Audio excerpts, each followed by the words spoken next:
संत जीव को समझाने के लिए संसार में आते हैं, शिक्षा देते हैं। उनका काम परमार्थ होता है, हर जीव का भला करना, भला करने की प्रेरणा देना और मालिक से भला मांगना। इंसान का मन कितना भी शैतान बन जाए, घटा घनघोर बन के छा जाए, तो भी संत पीर फकीर उसके लिए दुआ करते रहते हैं कि चलो अब नहीं तो कब, कभी न कभी तो जागेगा। हे मालिक रहमत कर, दया कर, तेरा जीव है, मन के हथों मजबूर है, काम वासना क्रोध लोभ मोह अहंकार में पड़ गया है। कोई ना कोई चोर इस पे छा गया है, जिसकी वजह से इसकी बुद्धि मारी गई है, इसका विवेक काम छोड़ गया है। पर तू तो रहमो करम का मालिक है, और रहमत कर, इसे सद्बुद्धि बख्श, ये तेरे नाम से जुड़ जाए, तेरी दया में रहमत को हासिल करे और दोनों जहां की खुशियों का हकदार बन जाए। तो संतों का काम दुआ करना होता है। वो दुआ करते हैं सबके लिए, मालिक से दुआ मांगते हैं। जो सुन लिया करते हैं, सुन के मान लिया करते हैं, उन पे असर होना शुरू हो जाता है। तो मालिक का रंग, वो अनमोल रंग जिसके लिए देव फरिश्ते तक तड़फते हैं, मालिक से दुआ करते हैं कि हमें भी मनुष्य शरीर दे ताकि हम तेरे नूरी स्वरूप को देख सकें, तेरी दया में रहमत को हासिल कर सकें। वो दुआ करते हैं, प्रार्थना करते हैं। पर हे इंसान, तुझे वह शरीर परम पिता परमात्मा ने बख्श दिया है, इसमें भक्ति कर, इसमें इबादत कर, ताकि तू आवागमन से आजाद हो सके, ताकि तू उस नूरी स्वरूप के दर्शन कर सके और कण कण में, जर्रे जर्रे में जो मालिक रहता है उसको पहचान सके। लेकिन इंसान जागता नहीं, काम वासना क्रोध लोभ मोह अहंकार मन माया में बुरी तरह से उलझा हुआ है। तो संत पीर फकीर जगाने आते हैं, जीव को होका मारते हैं, आवाज देते हैं कि भाई ढीठ ना बन, मन के हाथों मजबूर ना बन, क्योंकि मन ने जब मझधार में डुबो दिया तब तड़फने के अलावा कुछ भी हासिल नहीं होगा। मौका है, मन से लड़ना सीख ले, काम वासना क्रोध लोभ मोह अहंकार की लगाम खींच ले, वरना ये लोग तुझे ऐसी जगह गिराएंगे, यहां भयानक दलदल होगी, तड़फता रहेगा, बेचैन रहेगा, खुशियां हासिल नहीं हो पाएंगी। बहुत जीव मानते हैं, कोई कोई होते हैं जो नहीं मानते, और उनके अंदर मन का इतना पारा चढ़ा होता है कि वो सोचते हैं संत पीर फकीर उन्हें कुछ कहें या उन्हें कुछ अलग ऐसा कर दें। ऐसा कुछ होता नहीं। संत तो सबके लिए दुआ करते हैं, सबका भला मांगते हैं, किसी को बुरा नहीं कहते, क्योंकि ये टाइम ही ऐसा है।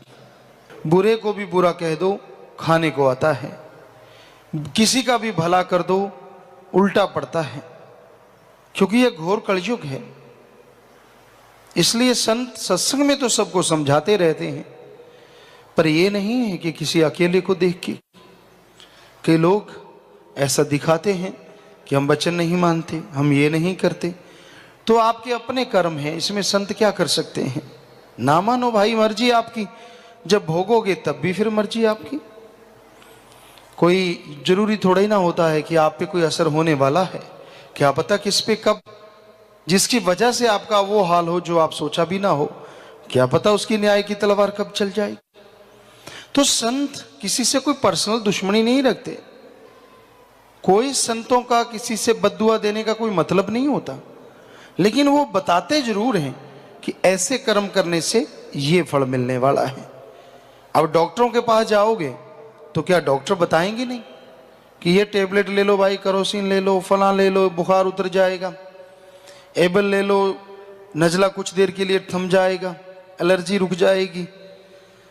तो उनका तो काम है बताना, आगे जी माने ना माने उसकी मर्जी। तो संतों का काम तो बताना है, इसमें हेंकड़ी वाली कौन सी बात है? करते रहो हेंकड़ी। संतों का काम बताना है, ये काम करोगे तो उसका रिजल्ट ये आने वाला है, ये करोगे तो ये आने वाला है।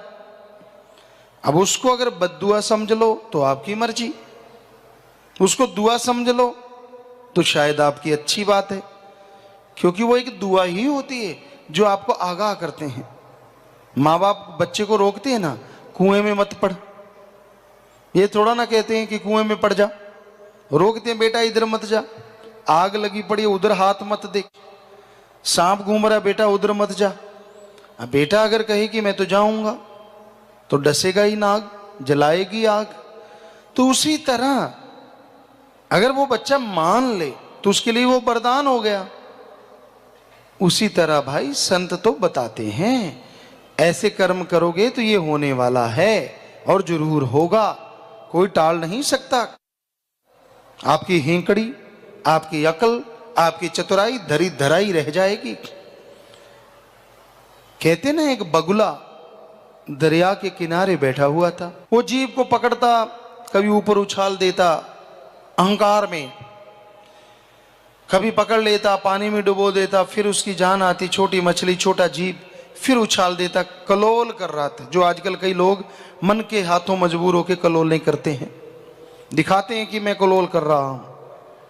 तो ऐसे वो बगुला कलोल कर रहा था, शरारतें कर रहा था।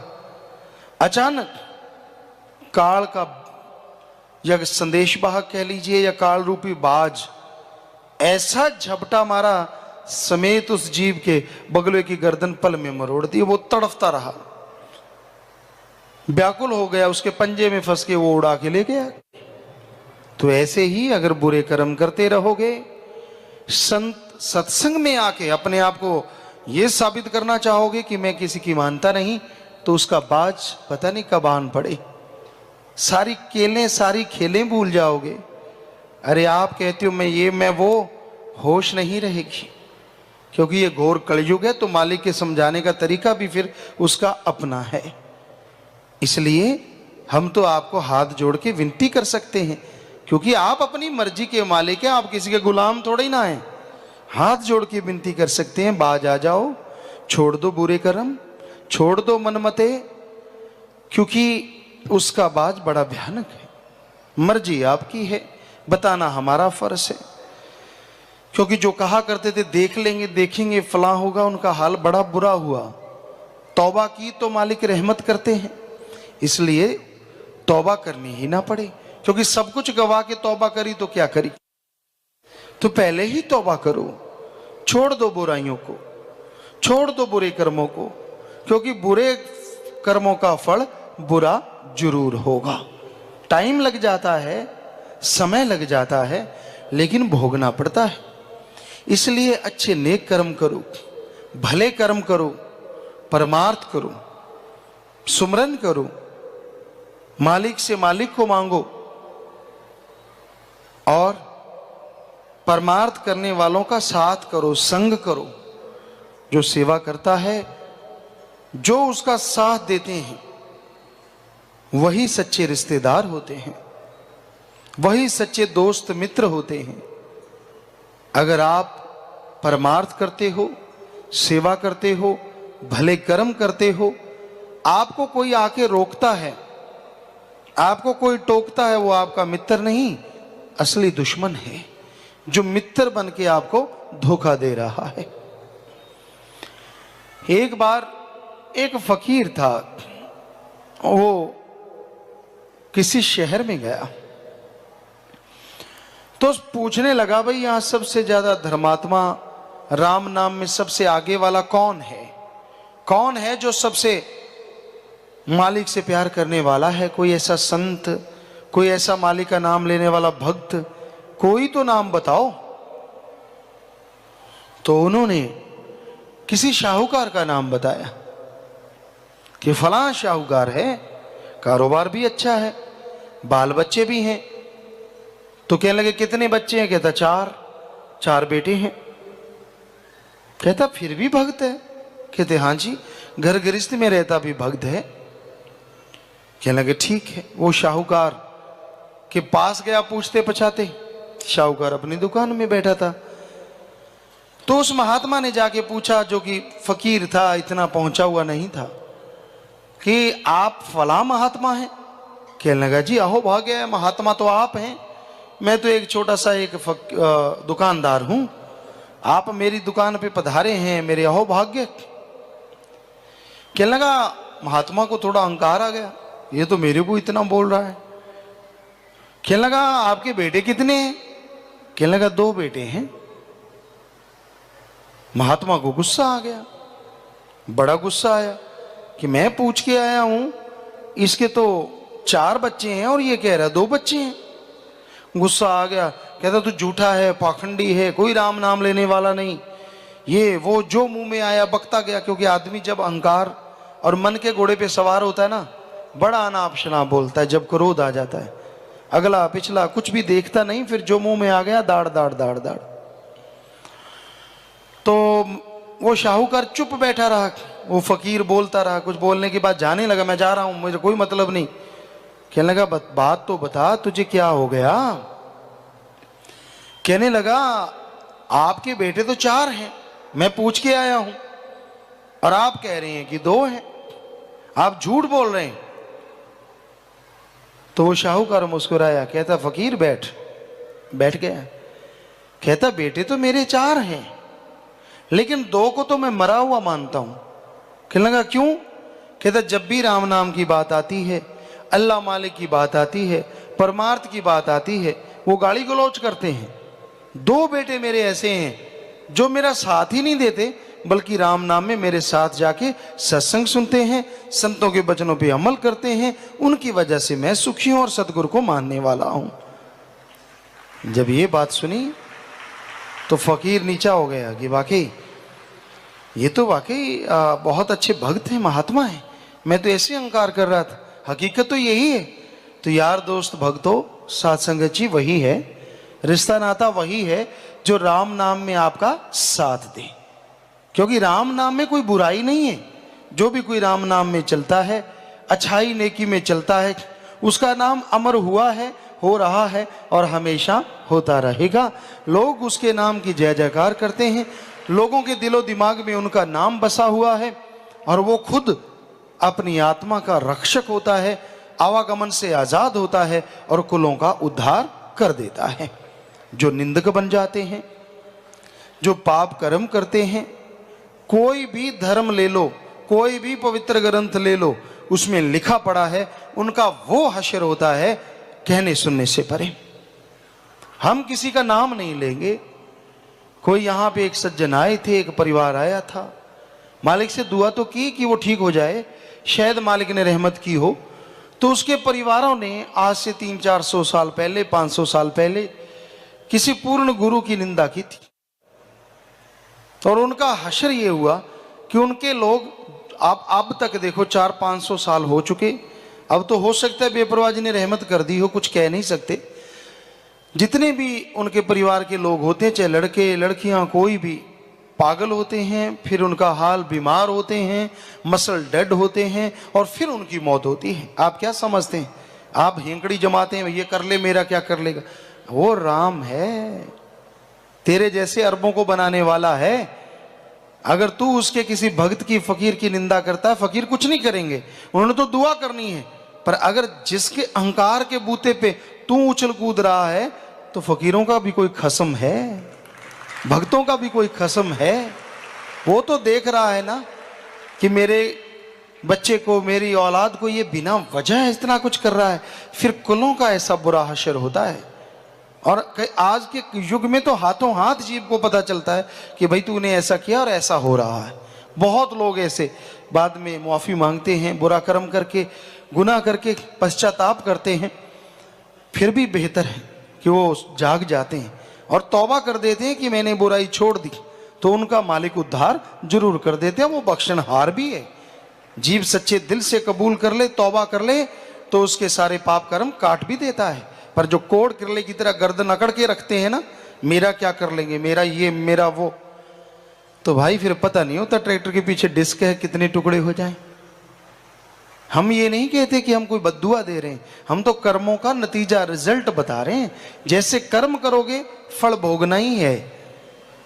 ये ना इंतजार करो देखेंगे क्या होगा। क्यों इंतजार कर रहे हो कि ऐसा कुछ हो गया तो फिर आप थोड़े ही ना देखोगे, आपके आसपास वाले देखेंगे। तो बुरा कर्म ना करो। निंदा तो अपने माँ बाप की, भाई बहन की, किसी की भी ना करो, क्योंकि निंदा भली किसी की नाही, मनमुख मुग्ध करन, मुंह काले तिन निंद का नरके कोर पवन। गुरु सहवानों के ये वचन है। हिंदू धर्म में पवित्र रामायण में भी लिखा है कि जो निंदा करता है वो 100 गौ घात करने के से भी बढ़ के महापापी है। तो ये ऐसा पाप है जो 1 सेकंड में कर देता है और सारी उम्र आदमी भोगता रहता है। इसलिए भाई कभी किसी को बुरा ना कहो। बुरा कहना है तो अपने मन को कहो जो आपको टिकने नहीं देता। बुरा कहना है तो अपनी बुराइयों को कहो। मालिक से मौत मांगना, मालिक से कोई बुरी चीज मांगना, ये भी आपका मन अहंकारी है। मालिक से जिंदगी मांगो, बेहतर जिंदगी मांग लो। मालिक मुझे ऐसी जिंदगी बख्श दे जिसमें बहार हो, मुझे ऐसी ताकत बख्श दे मन मेरे पांव के नीचे कुचला जाए, ये भी तो मांग सकते हो। ये क्यों मांगते हो कि मौत चाहिए? ये क्यों मांगते हो कि बुरा चीज चाहिए? क्यों, किस लिए? मालिक से मांगना अच्छा मांगो, तड़फ के मांगो, यकीन मानो आपकी मांग वो जरूर सुनेगा और समय के अनुसार पूरी भी कर देगा। इसलिए कभी नेगेटिव नहीं होना चाहिए, पॉजिटिव। हमेशा मन से लड़ने की प्रेरणा लो, हमेशा आत्मबल के साथ जी के देखो, जरूर नजारे मिलेंगे। अब क्या पता था 2-4 दिन पहले कितनी गर्मी पड़ती थी, अब देखिए बाहर बनी हुई है। अब अगर यही मांगते रहते मालिक ऐसी गर्मी से तो उठा ले, मालिक उनको उठा ले, तब बाद में बाहर बनी हुई। तो क्यों ना बाहर ही मांगी जाए कि मालिक बाहर ही दे दे। उठाने को कौन सा तीर मार देगा, वहीं भी तो उल्टा लटका देना है और इतना बुरा हाल होना है कि कहने सुनने से परे। यहां तो कुछ भी नहीं, थोड़ा सा मन हावी होता है और तू चूंचरा करता है, वहां तो तेरी कोई चलेगी नहीं, यहां तो हेंकड़ी मारता है, वहां किसको दिखाएगा? तू सोचेगा मैं किसी को दिखाऊं, कोई देखने वाला नहीं होगा। इतना तड़फेगा, इतना व्याकुल होगा, अरबों खरबों गुना तसीहे होंगे जो कहने सुनने से परे। अच्छा है ऐसा सोचना। कभी आत्महत्या की सोचो ना, आत्मघाती महापापी, उसको कभी कोई खुशी नहीं मिलती। इसलिए मालिक से दुआ मांगो कि मालिक ऐसा कर्म मेरे रास्ते में ना आए तो मुझे रहमत कर, मैं उस पर अमल ना करूं, मेरा वो कर्म कट जाए। सुमरन करो, भक्ति करो, इबादत करो, ताकि उन कर्मों से बच सको। तो भाई संतों का काम तो समझाना है, वो तो जीवों को समझाते रहते हैं। सुन के जो अमल कमाते हैं, खुशियां हासिल वही कर पाते हैं। मालिक के राह पे चलना, मालिक की भक्ति इबादत करते जो कुर्बान हो जाते हैं, उनका तो कहना ही क्या। इस रास्ते पे चलना कोई आसान काम नहीं है। भाग्यशाली जीव होते हैं जिन रास्तों पे चल के मालिक से ओढ़ निभाते हैं।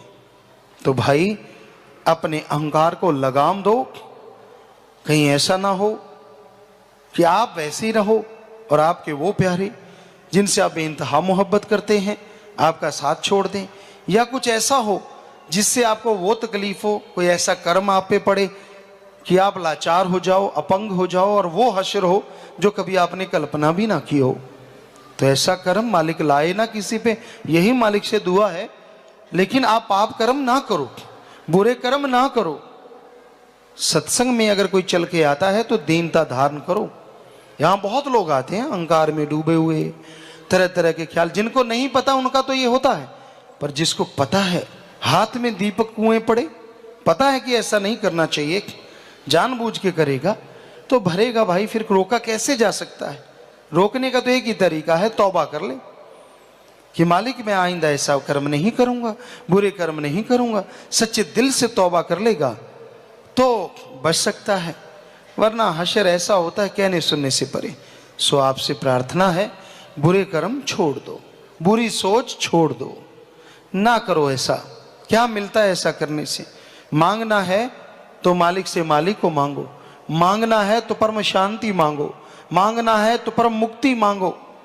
जीते जी आवागम गम दुख दर्द चिंता रोगों से मुक्ति और मरने के बाद आवागमन से मुक्ति। और मांगना है तो मालिक का नूरी स्वरूप मांगो, जो आपको हर तरह की लज्जत अरबों खरबों गुना बढ़ के देगा और परमानेंटली देगा, टेम्परेरी नहीं देगा। तो ऐसी चीज मांगो भाई। हमारा तो हाथ जोड़ के आपसे प्रार्थना है, आगे आपकी मर्जी है, कुछ भी आपकी इच्छा के स्वामी हैं, हमने क्या लेना है दखलंदाजी देके आपकी किसी चीज में, छोड़ दी है। सत्संग में बोलेंगे जो बोलना है, समय समय का खेल होता है। कोई समय ऐसा भी होता है संत पीर फकीर हर तरीके से अपने सेवक को समझाते हैं, जीव को समझाते हैं, और कोई टाइम ऐसा कलयुग आता है, घोर भयानक समय, जब जीव को अहंकार घेर लेता है, तो फकीर फिर बात तो समझाते हैं, लेकिन वो शरेआम सबको समझाते रहते हैं। जिसके पल्ले पड़ जाए, जो सुन के मान ले, बेड़ा पार, ना माने भाई कर्मों का बोझ अपने आप उठाता रहता है। तो आप माना करो, यही विनती है। राम का नाम जपा करो, राम नाम जपने से बीमारियां कट जाएंगी, आपके रोग दूर हो जाएंगे, आप नशों से मुक्त हो जाएंगे, आप टेंशन से आजाद हो जाएंगे, आपके जीवन में बहार छा जाएगी और खुशियों से आप माला माल हो जाएंगे।